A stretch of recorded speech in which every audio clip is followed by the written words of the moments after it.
உங்க வீட்டு பிள்ளையா நினைச்சு எல்லாரும் என்னை மன்னிச்சிருங்க.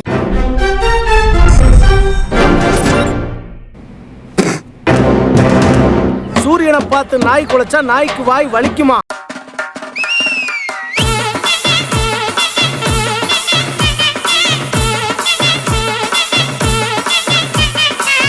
அட நாதாரி பயல, ஆயுதத்தை எடுக்கிற மாதிரியே கைய விடுறானுங்க, கடைசியில கர்ச்சிப்படுத்தி கழிய விட்டு போயிட்டானையா.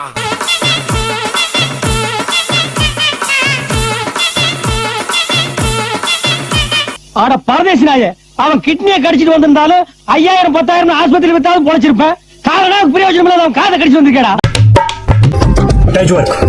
இன்னும் எவ்வளவு பேட்ச் ஒர்க் வச்சிருக்கீங்க? பூரா புக் பேட்ச் ஒர்க் ஆயி.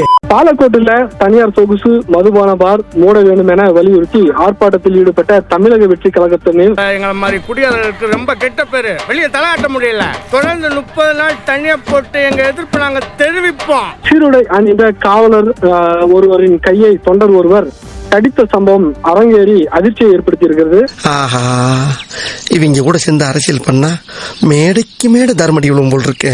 டிஎஸ்பி ராஜசுந்தர் தலைமையில் காவலர்கள் ஆர்ப்பாட்டங்களை தடுத்து முற்பட்ட போது தமிழக வெற்றி கழகத்தைச் சேர்ந்த தொண்டர் ஒருவர் அருகே இருந்த சீருடை அணிந்த காவலர் ஒருவரின் கையை பிடித்து ஆக்ரோஷமாக கடித்துள்ளார். இது ஏதேனும் புதுவித நோயாக இருக்குமா? இது பரவுமா? இதனை குணப்படுத்த முடியுமா? இந்த வீடியோவை தான் தற்போது திரையில் பார்க்க முடிகிறது. கூட்டத்தில் வந்த இந்த இளைஞர் மிகுந்த ஆக்ரோஷத்துடன் நடந்து கொள்ளும் நடவடிக்கைகளும் அவரின் செயல்களையும் காண முடிகிறது. எத்தனையோ பைத்தியங்களை பார்த்திருக்கேன், ஆனா இவன் மட்டும் புது ரகமா இருக்காயா. இந்த காவலரின் கையை கடித்த இளைஞர் மீதும் தகுந்த நடவடிக்கை எடுப்பார்கள் என எதிர்பார்க்கப்படுகிறது. அவங்க நம்மள மாதிரி நார்மல் பீப்புள் கிடையாது गाइस, சொன்னா புரிஞ்சுங்க. இது போன்ற இளைஞர் ஒருவரின் செயல் அம்பலப்பட்டு இருப்பது அதிர்ச்சியை ஏற்படுத்தி வருகிறது. நாட்டுல எவன் வெட்டி கிடிச்சத்தாலும் விளக்காம ஏன் போறாங்கன்னு எனக்கு இன்னைக்கு தாண்டா தெரியுது. அடுத்து பார்க்க போறது ஓடி ஓடி ஒளியணும், ஊரை பார்த்தா மறையணும், ஆடி பாடி மகிழணும், ஆல் டைம் ரெஸ்ட் எடுக்கணும், ஓடி ஓடி ஒளியணும்.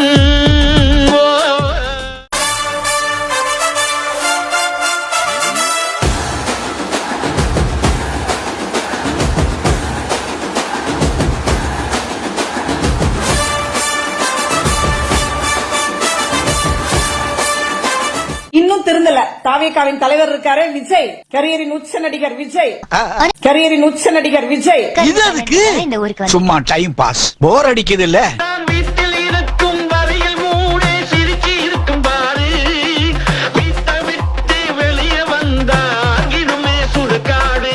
மாஸ்டர் ரெடியா மாஸ்டர்? Ready master. டேக் போலாமா இல்ல ஒரு ரிகல்ஸ் டேக் போலாம் மாஸ்டர்? 0 0 0 0 வாக்காளர் எண்ணிக்கை 0, வாக்காளர் எண்ணிக்கை 0. சூப்பர் மாஸ்டர், உங்களுக்கு என்ன சொல்லி அதணும். என் உயிரை கொடுத்தாச்சு எங்க தளபதி அந்த இடத்துல நிக்க வைப்பேன். என் குடும்பம் இருக்கு, என் குடும்பமே வேணாம், எனக்கு தளபதி தான் வேணும்.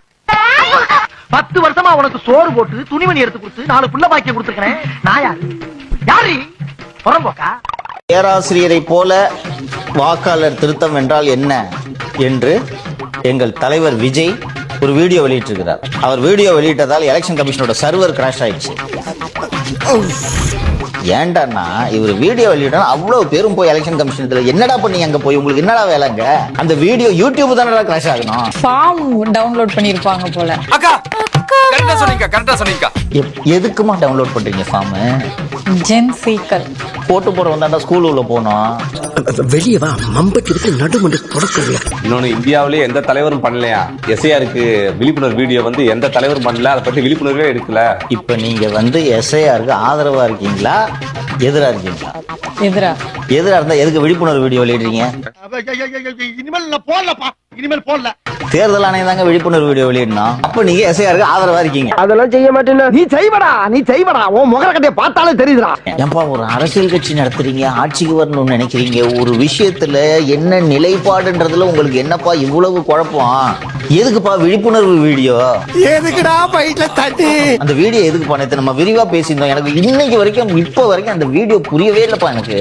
சார் உங்களுக்கு என்னத்துக்கு சார் இவ்வளவு சிம்பிளான விஷயம் புரியல? எதையுமே தீவிரமா எதிர்க்க கூடாது. விஜய் அவர்கள் ஒரு மாசம் கழிச்சு உங்களை எல்லாம் சந்திச்சிருக்காரு. எப்படி இருந்துச்சு முதல்ல அவர் பார்க்கும்போது? அவரை வந்து பார்க்காம எங்களுக்கெல்லாம் ரொம்ப கஷ்டமா இருந்துச்சு. அதாவது எங்க ரிலேஷனை பார்க்க முடியாம அவர் பார்த்தோன்னே எங்களுக்கு அழுகதான் வந்துச்சு. இன்னைக்கு வந்து நான் வந்திருக்கேன்னா என் பொண்ணு அங்க ஐசியூல அட்மிட். ஆக்சுவலி எனக்கு ஒரு பொண்ணு, என் பொண்ணு உடம்பு சரியில்லாம ஹாஸ்பிட்டல் இருக்கா இப்போ. ஆனாலும் சாரை பார்க்கணும்னு நாங்க பழனில இருந்து வந்திருக்கோம். சோம்பேறியானால் இருந்ததால் தான் ஊழி அடங்கி போச்சு தம்பி. இப்ப சோத்துக்கு கூட சவர்க்கோ போடுற நிலைமை வந்துருச்சு தம்பி. நான் ஆரியத்தில் மறு உருவம் பாசி சமம் கொஞ்சம் இருக்கும். இதற்காலம் கேட்டால் 1000 இருக்கு அத்தனையும் பனையோடு. ரஞ்சிதமே உதடு வலிக்க கொஞ்சம் மேலும் உதடு வலிக்க கொஞ்சிட்டு முட்டி வலிக்க எல்லா வேலையும் செஞ்சுட்டு அவர்கிட்ட வர்றாரு. மக்களுக்கு முட்டி வலிக்க பாடுபடுவாரு.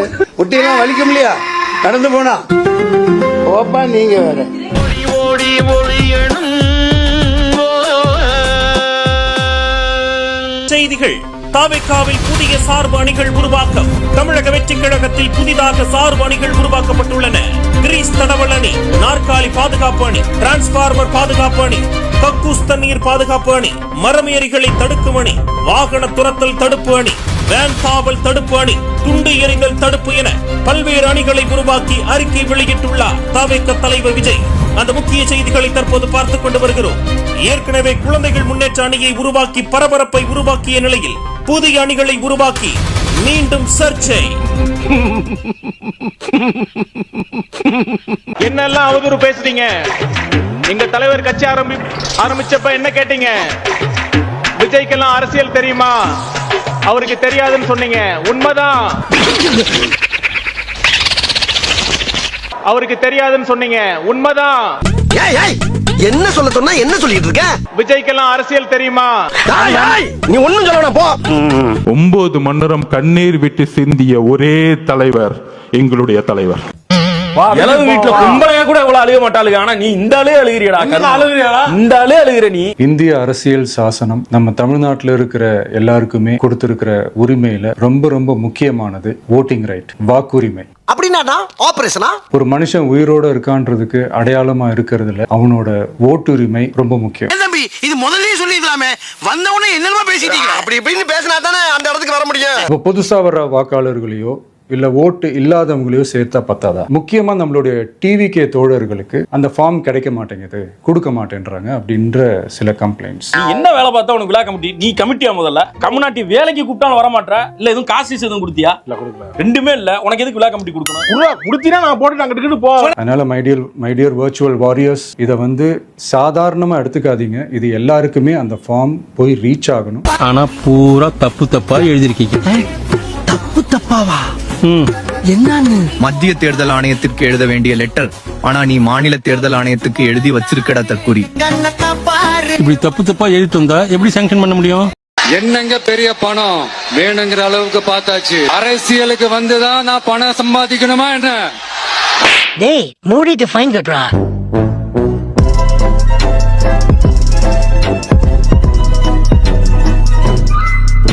நேயர்களே, இவ்வளவு நேரம் இது ஒரு முக்கியமான பேட்டியை பார்த்தா. தயவு செய்து சப்ஸ்கிரைப் பண்ணுங்க. இல்லைன்னா இந்த மாதிரி புது ஆளுங்களை கூட்டு வந்து சப்ஸ்கிரைப் கேட்போம்.